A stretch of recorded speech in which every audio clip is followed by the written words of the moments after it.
This is part two of a mini series on purpose. So it's about living with purpose or living on purpose.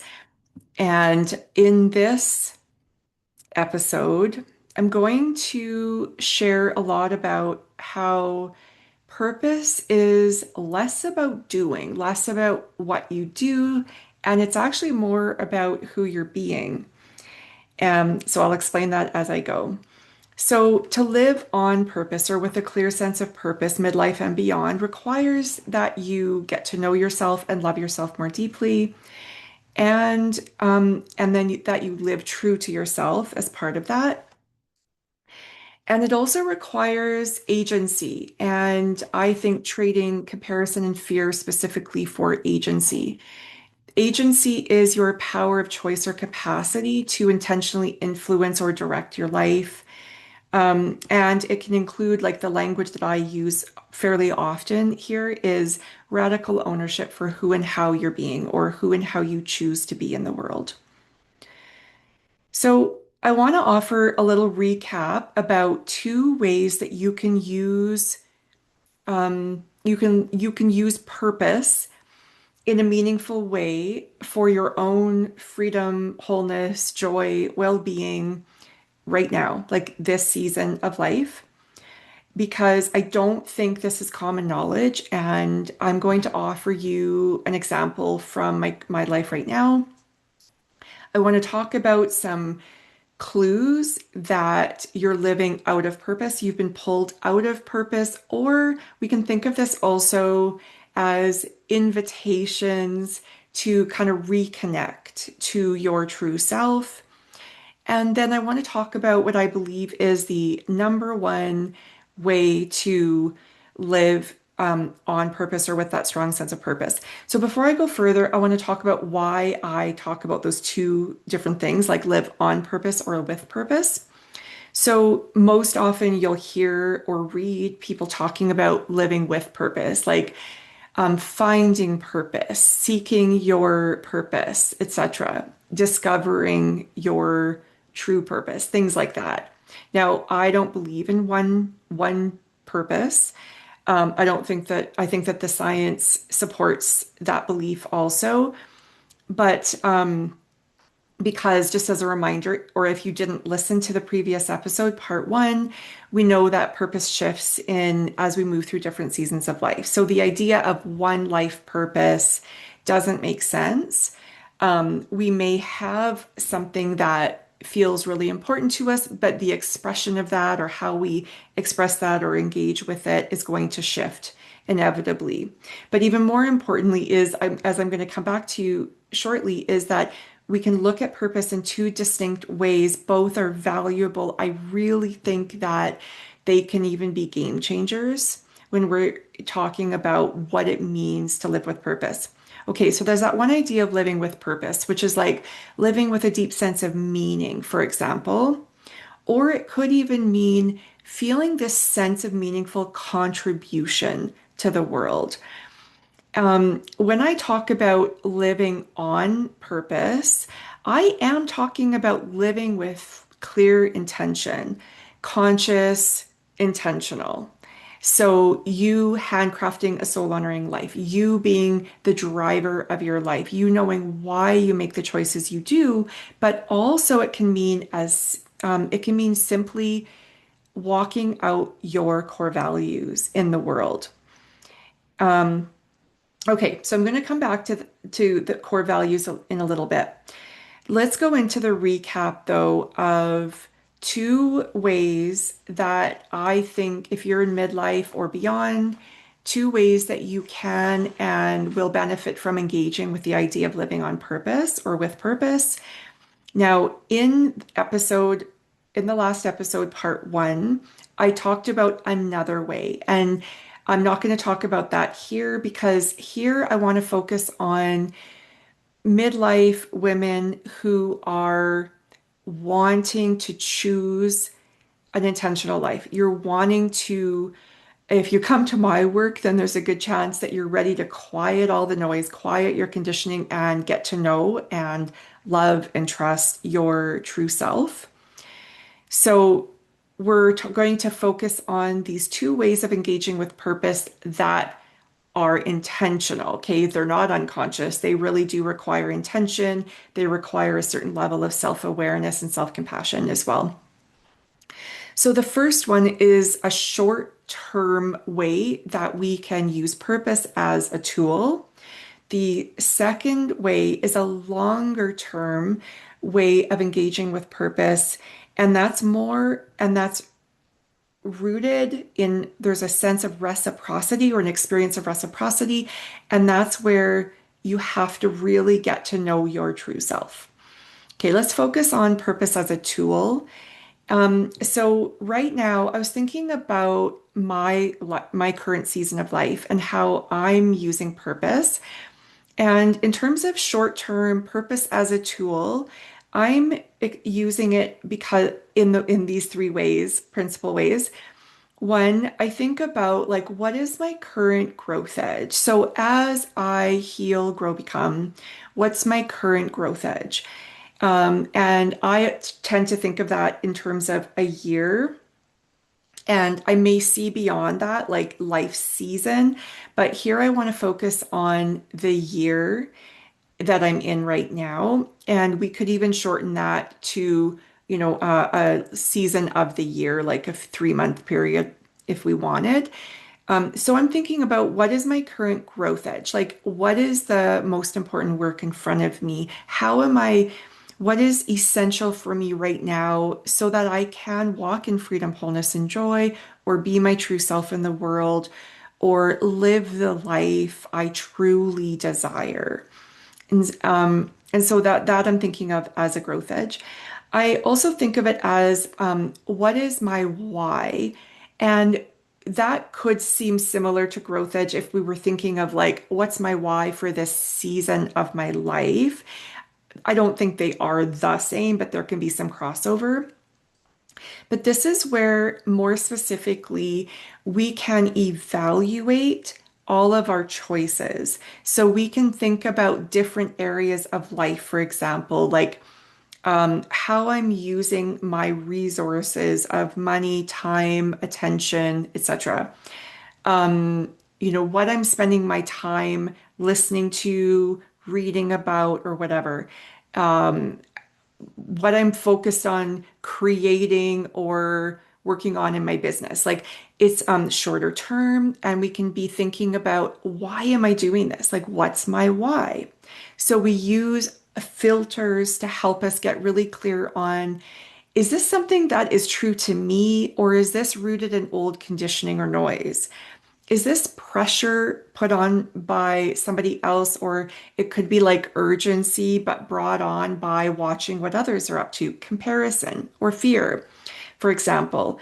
Or am I working towards something that is rooted in my values, for example?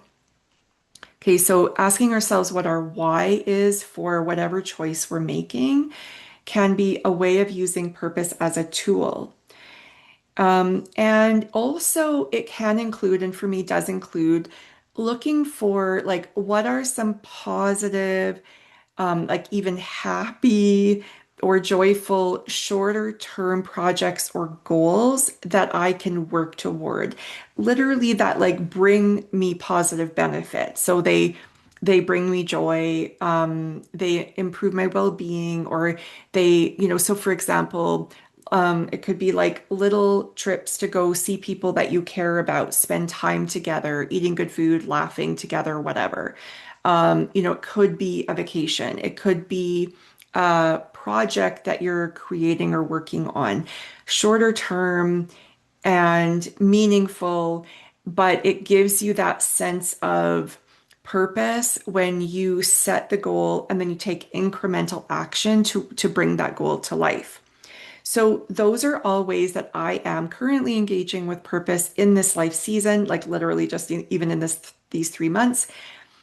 So again, short term, it's a tool that we use, and we use this in a way that it's meaningful. So it's meaningful to us personally and to our life.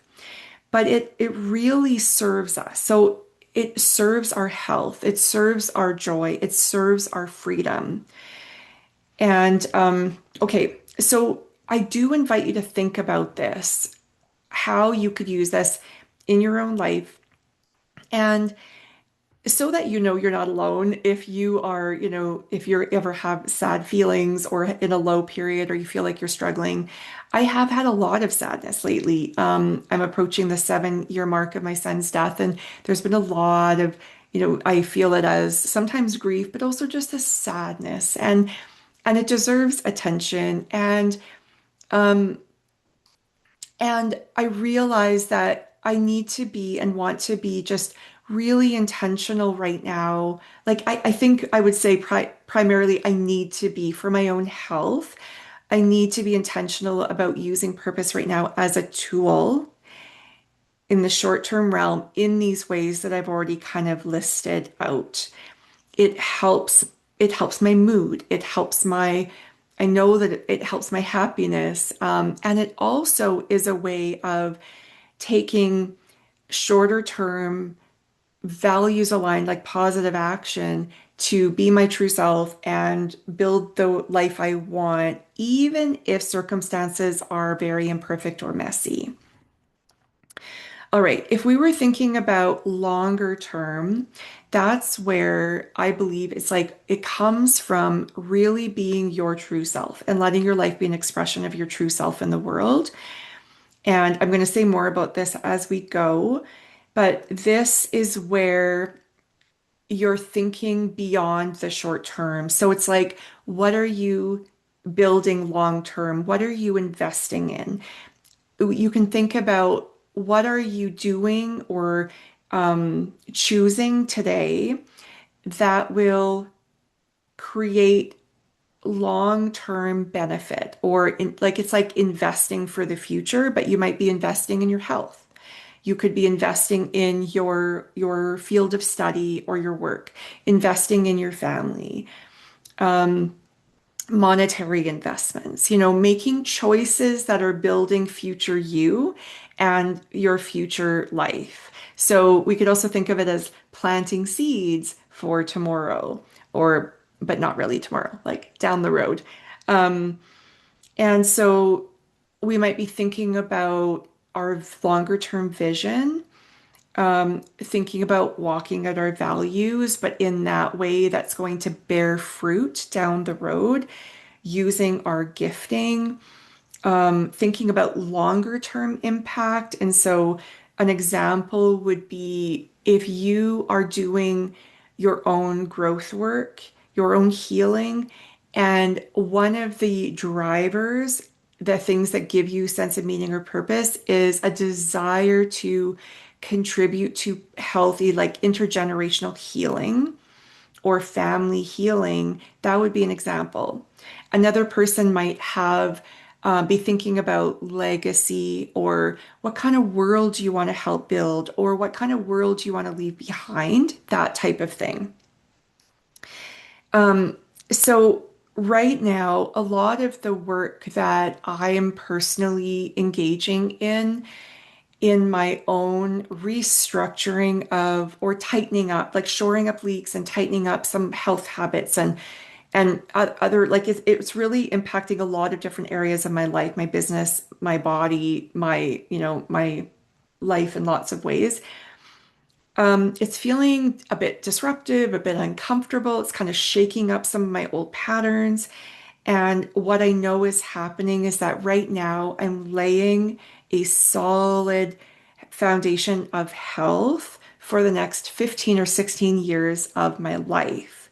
So this is where it's uncomfortable, but knowing the why behind it gives me this sense of purpose and like, okay, I can do this. I know why this matters, even though it's uncomfortable in the short term. Um,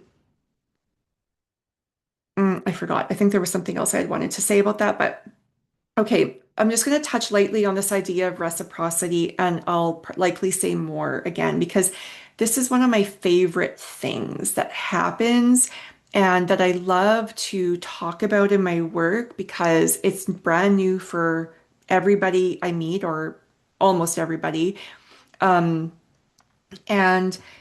this is something that I believe, and that when you are living on purpose by doing the work to just be your true self in the world and live a life that is true to yourself.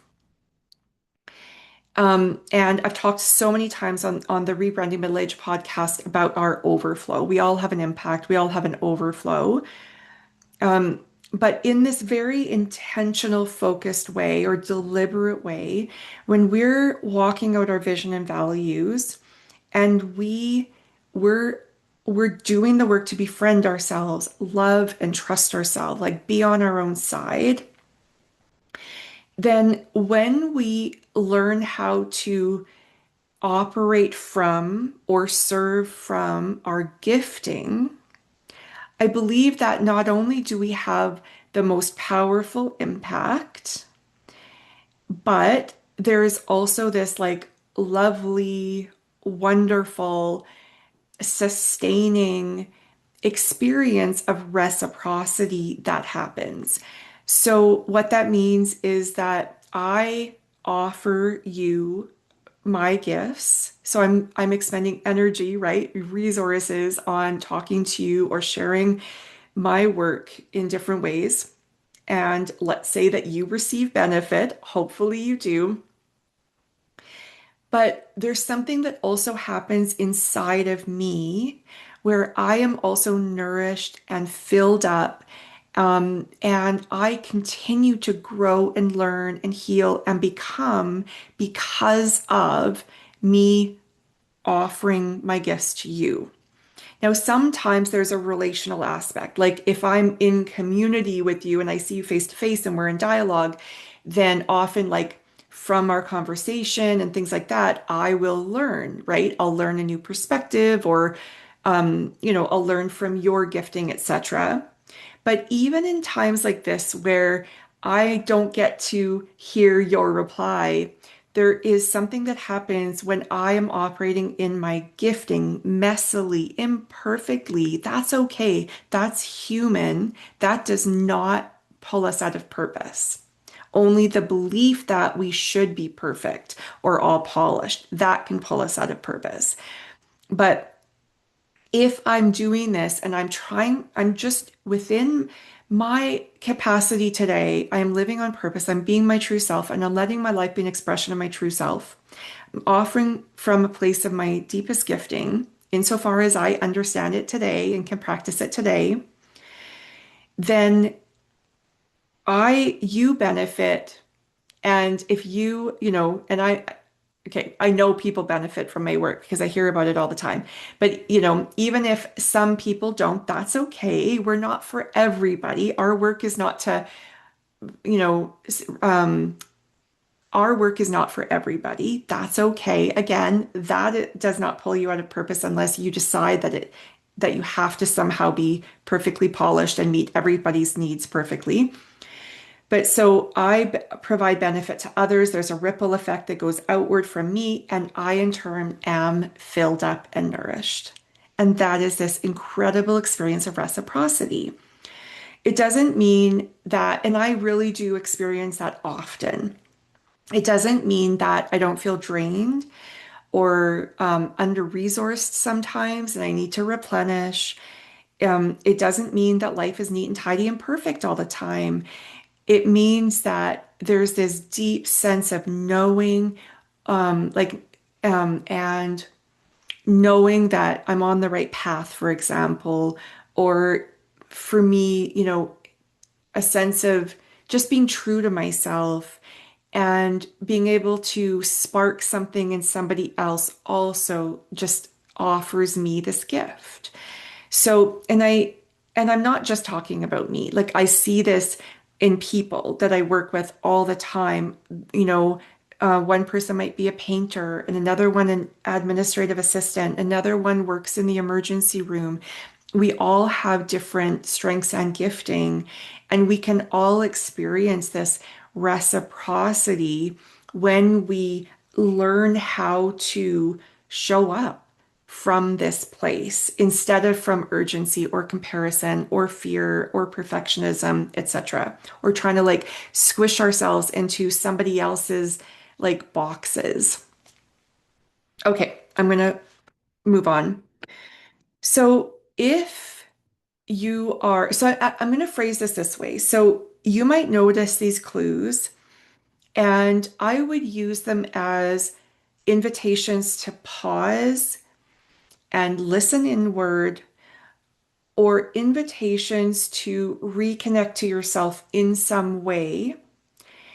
You could also think of it as there's signals that you're out of alignment or out of purpose. And it's general because context matters. And, we're not going to delve deeply into multiple experiences of each one of these, like examples of each one of these, right? So, but here are some clues that you might need to pause and listen inward and reconnect to yourself. So, the first one that I think is really important is deep chronic stress, not one experience of stress that leaves, but sort of this experience of abiding stress, chronic stress. And you may have tried a lot of things, used a lot of strategies, but there is still something there and it needs your attention. And one thing that this can signal is living inauthentically. And if you've been doing a lot of self-awareness work, like really getting to know yourself and love and trust yourself and be your true self, and you're noticing this deep chronic stress, and you might think, hey, I've been doing all this work, like what's going on? What I see is that sometimes this is simply an indication that you're ready for a new identity shift.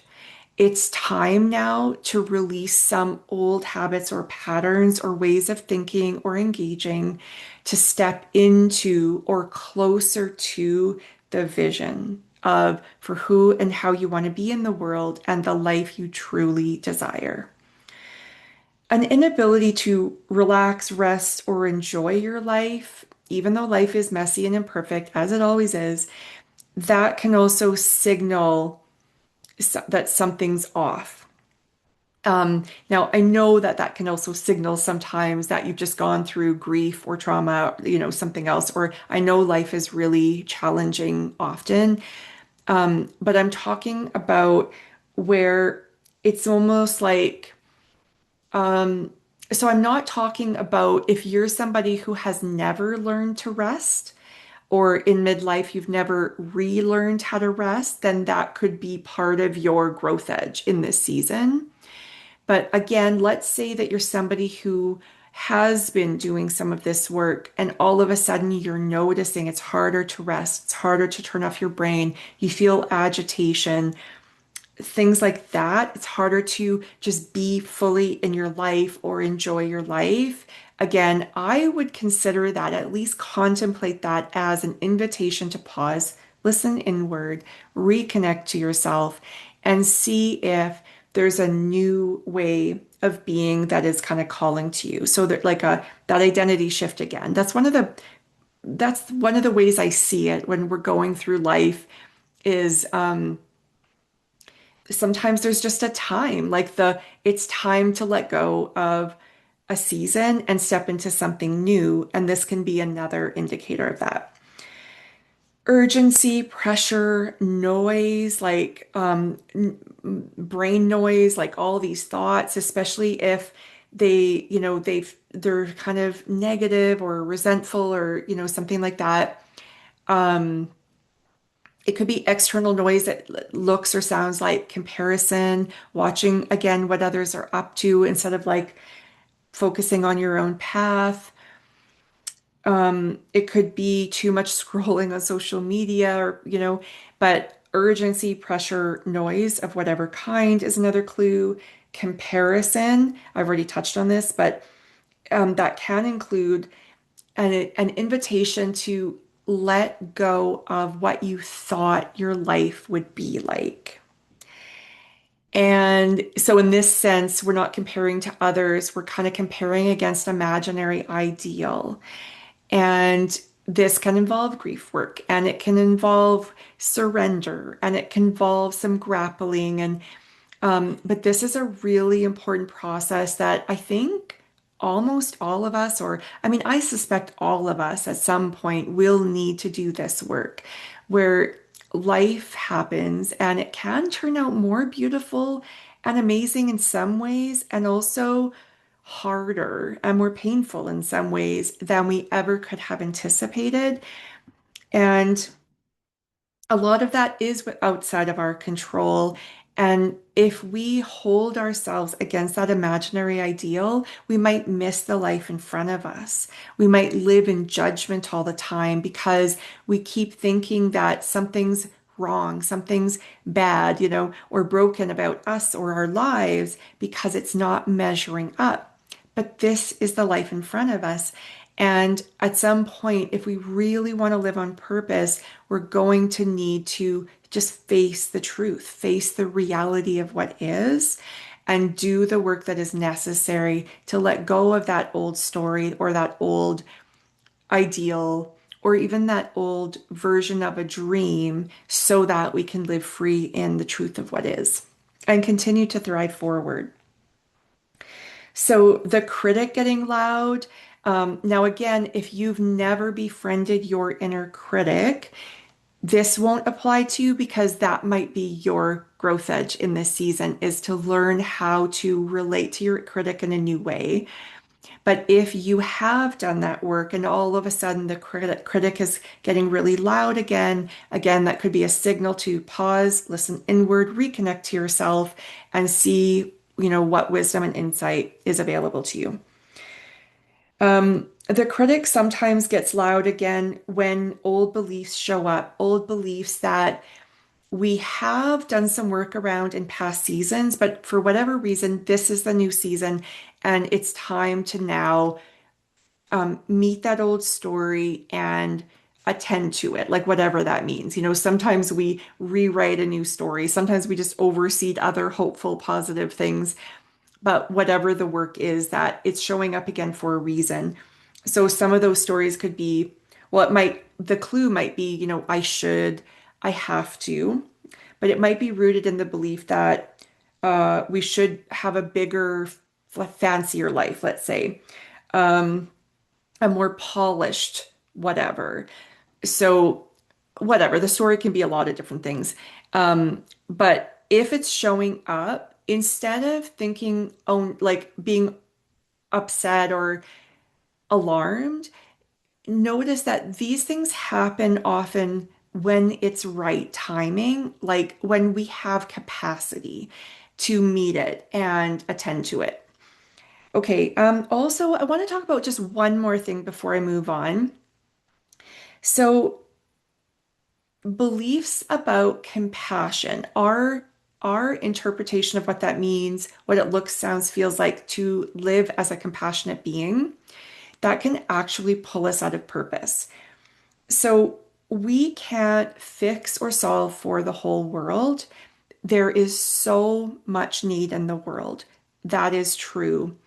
And I've touched on this before, not last episode, but in just other episodes where I do see this a lot in my work, that a lot of like really compassionate people come to my work and they care deeply about the suffering in the world, and and and they, yeah, they just care a lot. But one of the things that can happen is if they don't know how to move beyond that experience, the emotional kind of experience of that, or even the noise in their minds, they can be pulled out of their own lives, pulled out of living fully. So they might feel guilt.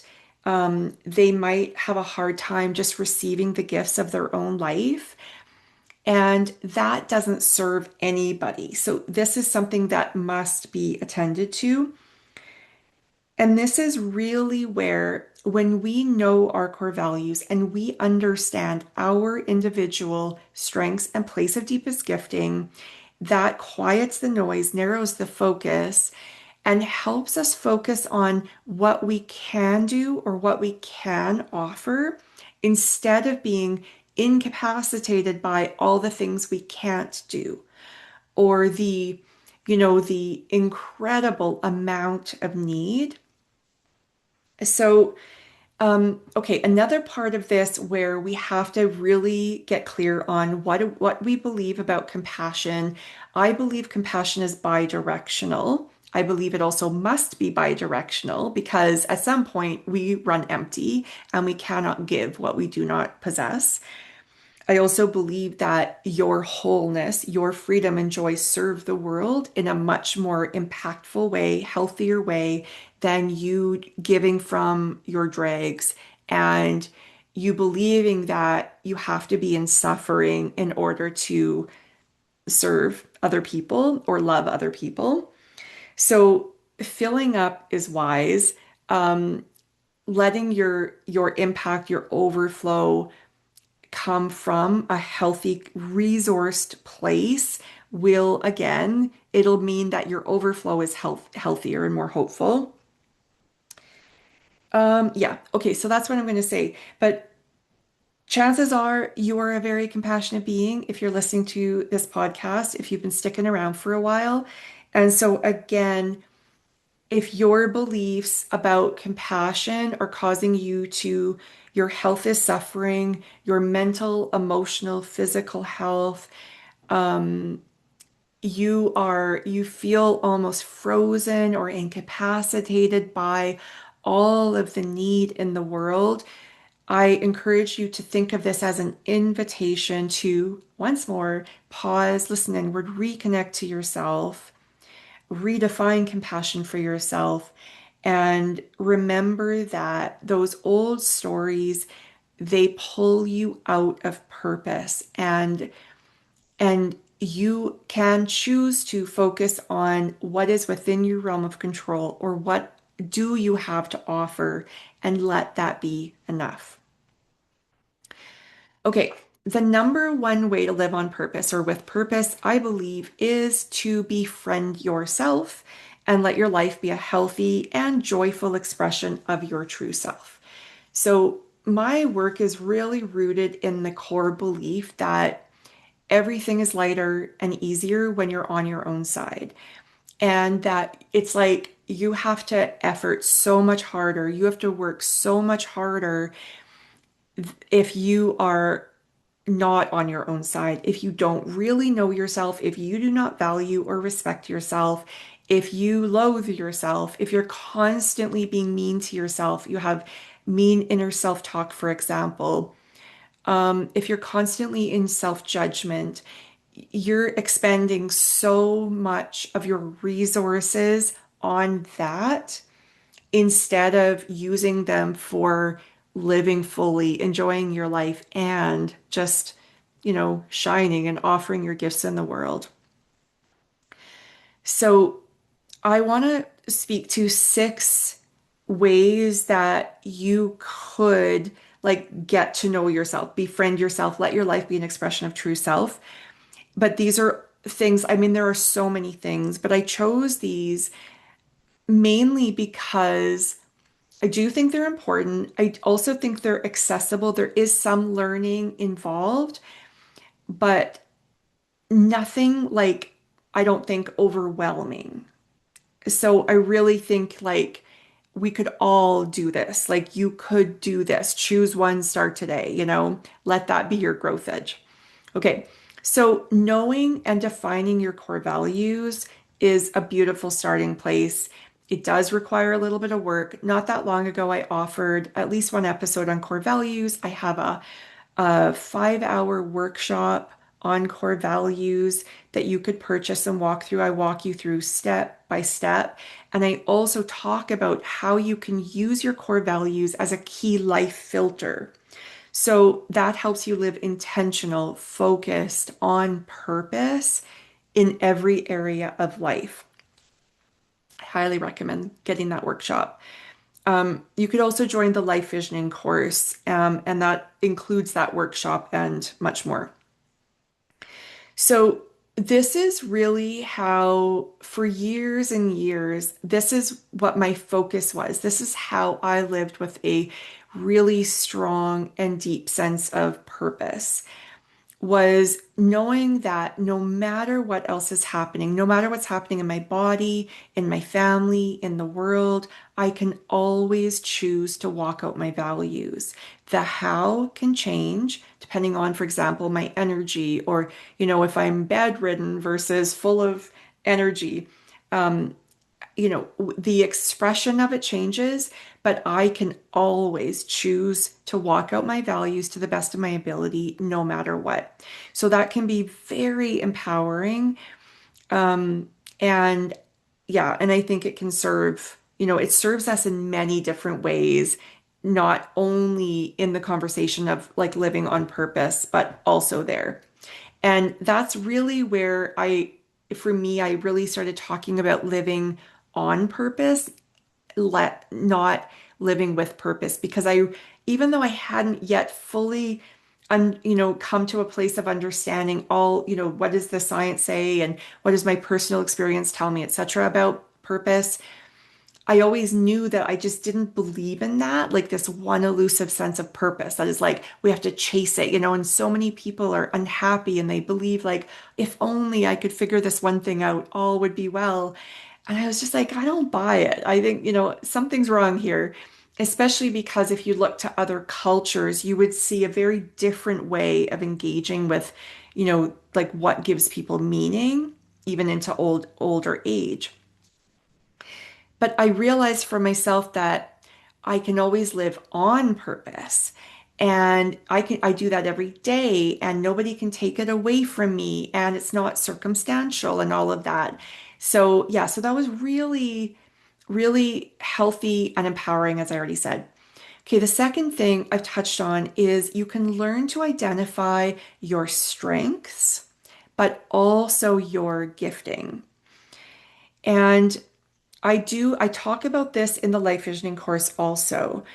Um, Briefly, I don't think I've ever offered an individual podcast episode on this. So, just briefly, I think of strengths as acquired things that we have acquired through education or practice, skill building, sometimes through personal interest, curiosity led. For example, we might have a musical leaning, and then we love that and we develop it as we go, right? Or we might be an organizer, and then have developed that through education and through a business. We develop this. So it's sometimes interest led, curiosity led. Sometimes it's through our education or work.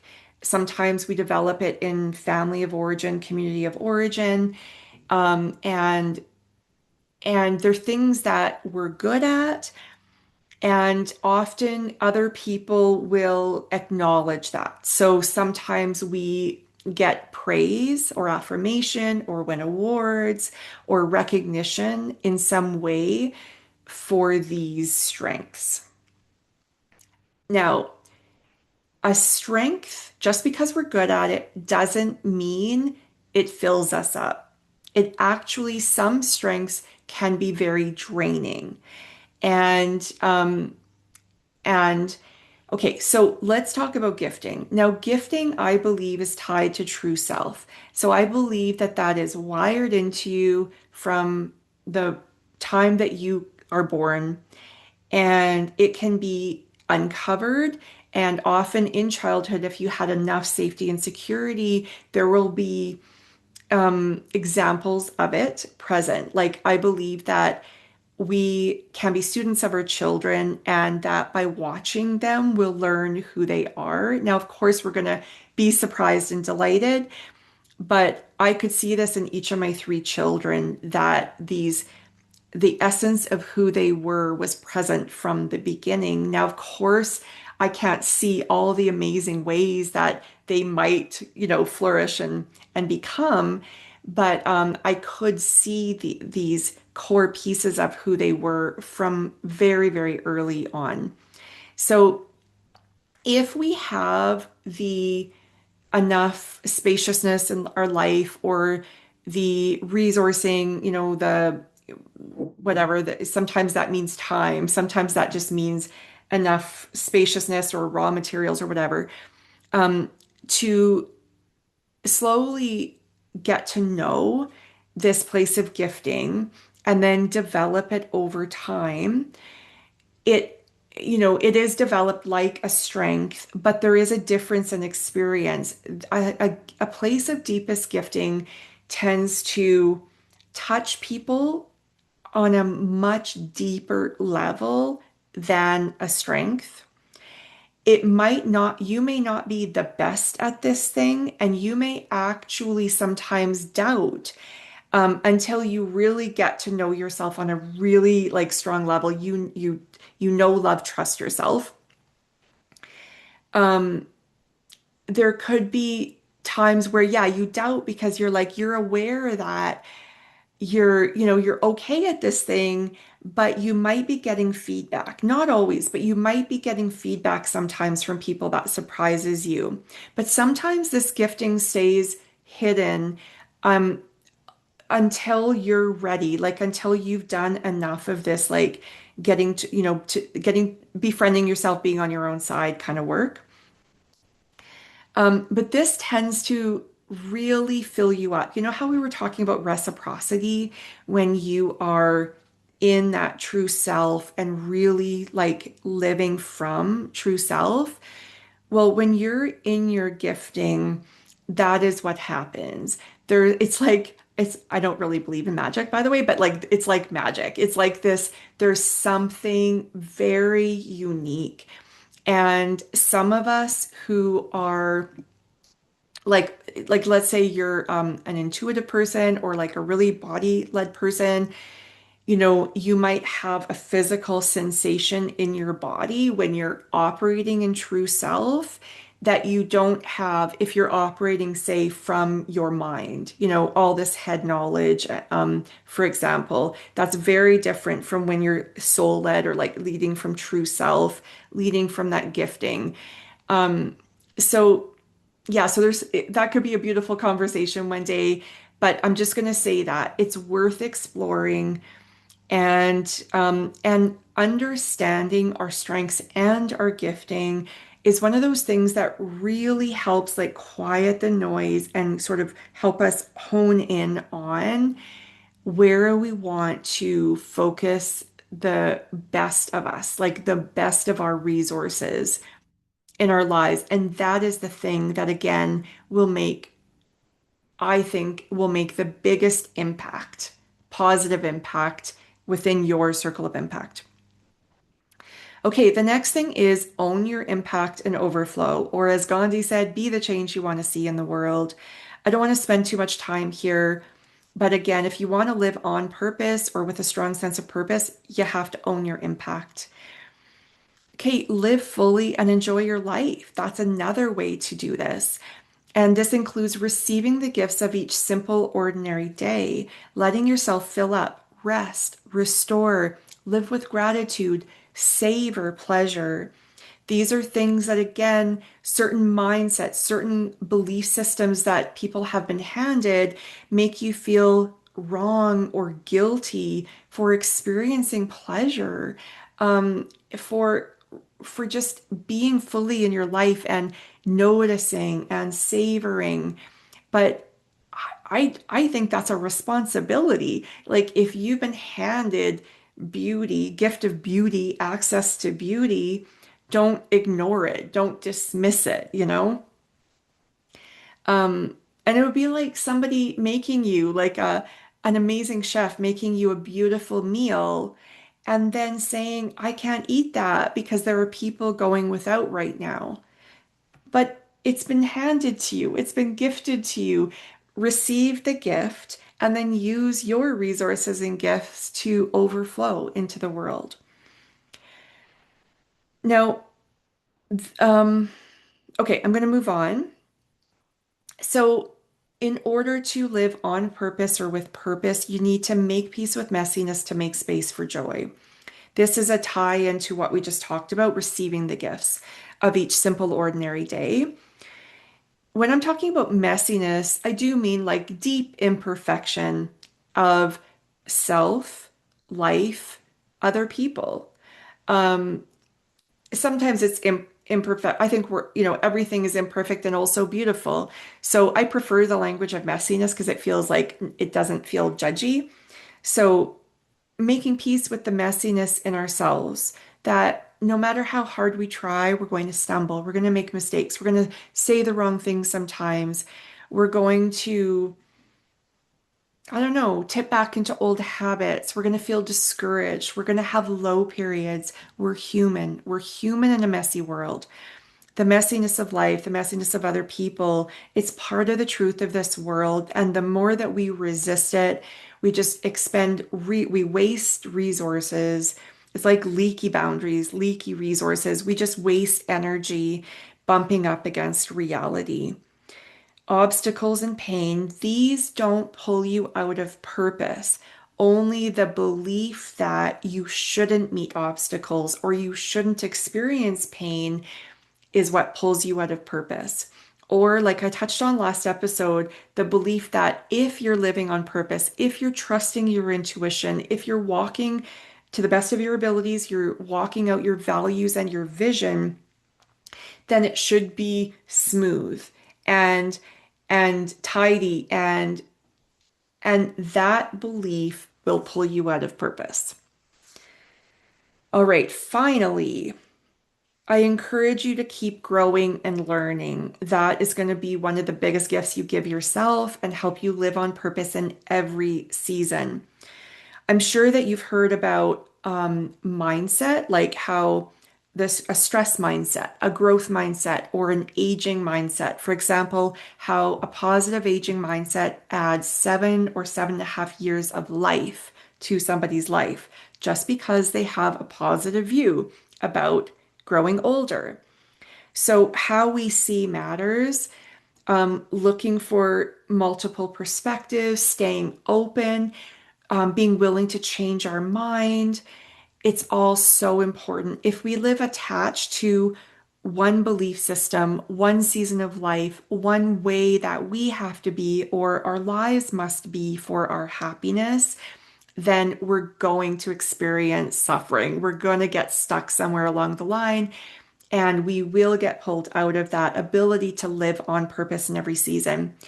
Now, if that happens, again, the way that I look at these things is, okay, life is messy. That's okay. Use this as an invitation to come back and reconnect to our to true self.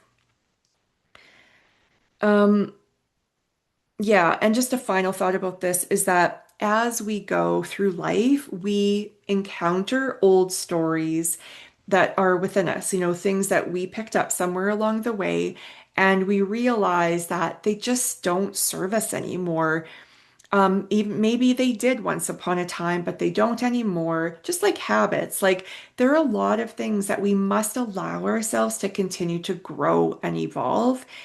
Um, and just, and that's one of the reasons why I just kind of look at this life as an adventure and try to live heart open and curious. And just know that I'm just going to keep learning and growing and becoming as long as I am here in this world. And I believe that that's going to help me live on purpose, no matter what. All right, I'm going to wrap up here. The final part of this mini series is going to be shorter. And in that episode next time, I will share eight-ish different perspectives, just really briefly, about different ways of exploring purpose, believing about purpose. Some of them are like different cultural kind of ways of engaging with purpose.